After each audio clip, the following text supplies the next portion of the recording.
दोस्तों, आज हम लोग 11 फरवरी को आरआरबी एनटीपीसी में पूछे गए मैथ्स के सवालों का एनालिसिस करेंगे। तो चलिए देखते हैं पहला सवाल क्या है। एक रेलगाड़ी की चाल 45 किलोमीटर प्रति हावर है, तो वह 20 मिनट में कितनी दूरी तय करेगी। देखिए, रेलगाड़ी की चाल दी है, चाल बराबर 45 किलोमीटर प्रति हावर और समय भी दिया है, समय बराबर 20 मिनट। ठीक है, समय दिया है 20 मिनट, तो हम लोग इसको घंटे में चेंज कर लेंगे, तो 20/60 कर देंगे और इसको सॉल्व कर लेंगे तो आएगा 1/3 घंटे। ठीक है, समय हमने घंटे में निकाल लिया है, तो हमें दूरी पता करनी है, तो दूरी बराबर चाल गुणे समय। चाल दी है 45 किलोमीटर प्रति घंटे और समय आया है 1/3। इसको सॉल्व कर लेंगे तो ये आएगा 15 किलोमीटर। दूरी आ गई 15 किलोमीटर। अब देखते हैं सवाल नंबर 2। सवाल नंबर 2 क्या है। 1/4 प्लस का 1/4 मल्टीप्लाई 5 प्लस का 1/4 मल्टीप्लाई 5 मल्टीप्लाई 6 बराबर क्वेश्चन मार्क है। हमें इसका मान बताना है। तो देखिए, इसको लिखेंगे 1/4 प्लस का 1/20, इनकी मल्टीप्लाई कर दिए, प्लस का इसकी भी मल्टीप्लाई कर देंगे तो 1/120। ठीक है, अब इसका हम लोग एलसीएम ले लेंगे, तो इसका एलसीएम आएगा 120। अब 4 को 120 से डिवाइड करेंगे तो 30 बार आएगा, तो 30 से ऊपर मल्टीप्लाई कर देंगे तो ऊपर 30 हो गया, प्लस का 20 संग 120 होता है, तो 6 से ऊपर मल्टीप्लाई कर देंगे प्लस 1। अब इसको सॉल्व कर लेंगे तो ये आएगा 37/120। अब इसको हम छोटे रूप में कट नहीं कर सकते हैं, तो यही इसका आंसर है, या इसका दशमलव में हम कर सकते हैं, लेकिन यही इसका आंसर है। अब देखते हैं अगला सवाल। अगला सवाल क्या है कि दो सह अभाज्य संख्याओं का एलसीएम 638 है। यदि पहली संख्या 29 है तो दूसरी संख्या ज्ञात कीजिए। देखिए, इसमें कहा है कि सहअभाज्य संख्याएं हैं, तो मान लीजिए कोई भी सहअभाज्य संख्या है 5 और 7। ठीक है, लेकिन हमें यहाँ पे दूसरी संख्या ज्ञात करनी है। दूसरी संख्या ज्ञात करने के लिए यहाँ पे आपको एचसीएफ पता होना चाहिए, और सहअभाज्य संख्याओं का एचसीएफ सदैव 1 होता है। सहअभाज्य संख्याओं का एचसीएफ सदैव 1 होता है, ये याद रखिएगा। अगर हम 5,7 भी दो संख्याएं मान लेते हैं तो इनका एचसीएफ भी 1 होगा। अब हम इसको सॉल्व कर लेंगे। इसका फार्मूला होता है पहली संख्या मल्टीप्लाई दूसरी संख्या is equal to LCM multiply HCF. अब यहां पर वैल्यू पुट करेंगे तो पहली संख्या क्या दी है 29, और दूसरी संख्या हमें बताना है इज इक्वल टू एलसीएम है 638 और एचसीएफ है 1। अब इसको सॉल्व कर लेंगे तो x इज इक्वल टू 638/29, और ये कट जाएगा 22 बार में, पूरा कट जाएगा, तो x बराबर आया 22। दूसरी संख्या आ गई 22। अब देखते हैं सवाल नंबर 4। सवाल नंबर 4 क्या है कि x/y बराबर 6/5 है, तो x² plus y² upon x² minus y² का मान हमें बताना है। तो देखिए, यहां से हम x बराबर 6 और y बराबर 5 मान लेते हैं। ठीक है, तो यहां पर हम इसकी वैल्यू पुट कर देंगे। x की वैल्यू है 6, तो 6 का स्क्वायर प्लस y की वैल्यू है 5, तो 5 का होल स्क्वायर अपॉन फिर वैल्यू पुट करेंगे तो 6 का स्क्वायर माइनस का 5 का स्क्वायर। इसको सॉल्व करेंगे, यहां से होल स्क्वायर ओपन कर लेते हैं, तो 36 प्लस का 25 अपॉन 36 माइनस का 25, तो ये आएगा 61/11। यही आंसर है। अब देखते हैं अगला सवाल, क्वेश्चन नंबर 5।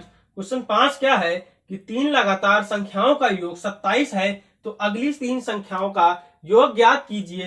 तो देखिए, सबसे पहले यहां पर हम संख्याएं पता कर लेते हैं वो कौन सी संख्याएं हैं। तो हमें पहले मध्य की संख्या निकालनी है। जब हम मध्य की संख्या निकाल लेंगे तो उसके पहले और उसके बाद की संख्या पता चल जाएगी। फिर हम अगली 3 संख्याएं भी पता कर लेंगे, तो मध्य की संख्या हो गई 9। जब मध्य की संख्या 9 है तो इससे पहले कोई एक संख्या है और इसके बाद भी कोई एक संख्या है, और हमें फिर अगली 3 संख्याएं बतानी है। तो क्रमागत संख्याएं हैं, लगातार क्रमागत संख्याएं हैं, तो इसके पहले की संख्या है 8 और इसके बाद की संख्या होगी 10। अब हमें अगली 3 संख्या बतानी है, तो वो भी क्रमागत संख्याएं ही हैं। तो 11, 12 और 13 ये संख्याएं हो गई। इन संख्याओं का योग हमें बताना है, तो इनको जोड़ देंगे हम। तो जोड़ने के बाद आंसर आएगा 3, 2, 5, 1, 6 और 3, 36 आएगा आंसर। अब देखते हैं अगला सवाल, क्वेश्चन नंबर 6। क्वेश्चन नंबर 6 क्या है कि एक वर्ग का परिमाप 180 सेंटीमीटर है। वर्ग का परिमाप 180 सेंटीमीटर दिया है और हमें वर्ग का विकर्ण बताना है।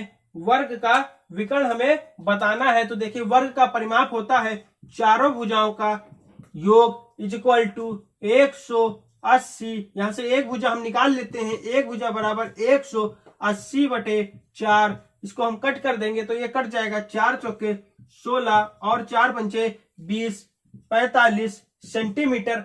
एक भुजा का मान आ गया है 45 सेंटीमीटर। तो हमें वर्ग का विकर्ण बताना है। तो वर्ग का विकर्ण बराबर होता है, वर्ग का विकर्ण बराबर होता है भुजा √3। भुजा √3। तो भुजा का मान आया है 45 और √3 सेंटीमीटर। यही आंसर है। अब देखते हैं अगला सवाल। अगला सवाल क्या है कि एक परीक्षा में पास होने के लिए 33% अंक लाना है, जबकि एक विद्यार्थी ने 210 अंक प्राप्त किए हैं, फिर भी 21 नंबर से फेल हो जाता है, तो पूर्णांक ज्ञात कीजिए। देखिए, एक परीक्षा में स्टूडेंट्स को पास होने के लिए 33% अंक चाहिए। पास होने के कितने नंबर चाहिए?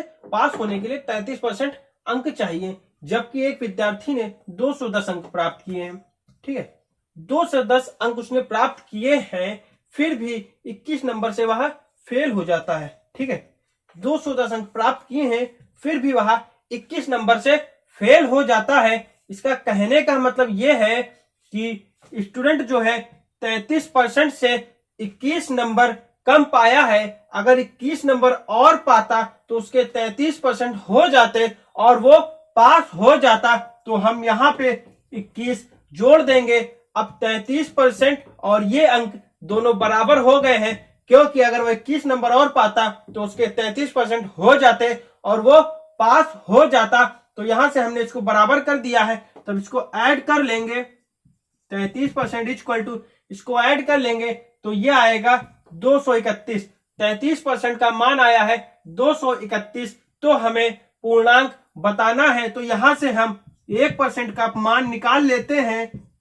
231 बटे 33, 1% का मान आ जाएगा और हमें पूर्णांक बताना है। तो पूर्णांक खुद में 100% का होता है। पूर्णांक खुद में 100% का होता है। तो 100% बराबर मान निकाल लेंगे। 231 बटे 33 मल्टीप्लाई 100। अब इसको सॉल्व कर लेंगे तो 33 सत्ते 231 कट जाएगा और 7 की 100 से मल्टीप्लाई कर देंगे तो 700 अंक हो जाएंगे।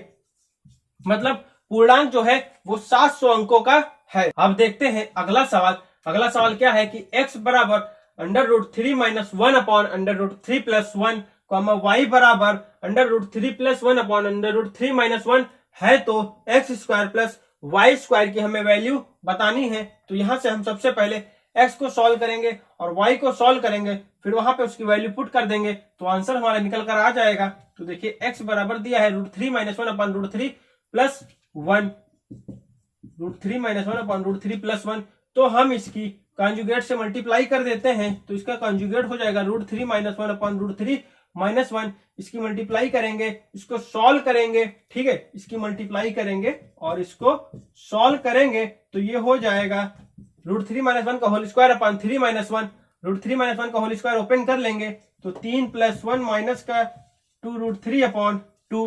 इसको भी सॉल्व कर लेंगे तो ये आएगा 2 माइनस का √3। ठीक है, देखिए x की वैल्यू आई है 2 माइनस का √3 और हम यहां से y की वैल्यू भी निकाल लेंगे। जब y की वैल्यू निकालेंगे तो वो आएगी 2 + का √3। ठीक है, 2 + का √3 कैसे आएगी? यहाँ पे देखिए √3 - 1 अपॉन √3 + 1 है और यहाँ पे उसका अपोजिट है, उल्टा है, तो यहाँ पे सिंबल उसका बदल जाएगा और 2 + √3 y का मान आ गया है। अब हमें x² + y² की वैल्यू फाइंड करनी है। तो इसको हम यहाँ पे पुट कर देंगे 2 माइनस रूट 3 का होल स्क्वायर प्लस का y की जगह पे 2 प्लस का रूट 3 का होल स्क्वायर, इसको ओपन कर लेंगे तो ये आएगा 4 प्लस का 3 माइनस का 4 रूट 3 प्लस का 4 प्लस का 3 प्लस का 4 रूट 3, यहाँ से 4 रूट 3 कट जाएगा और 4 3 7 7 7 14, यही आंसर है।